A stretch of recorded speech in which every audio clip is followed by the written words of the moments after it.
ما با من یک نفر صحبت میکردم، او گفت چرا ما انسانیت تعقیب نکنیم؟ ما گفتم یک کتاب به من معرفی کن، نشان بده که مضمونش باشه انسانیت.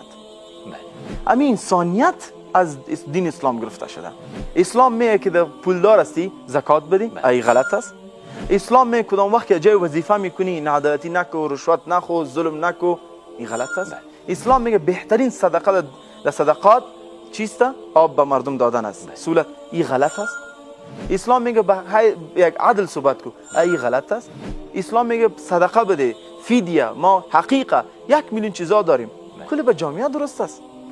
اسلام میگه به خود یک چند دقیقه داشته باش، نماز بخوان، این غلط است.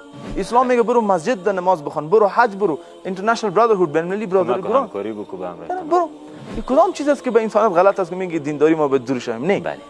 یعنی ان شاء الله در نتیجه خوش میشیم. دین به معنای هست که مکمل راه حل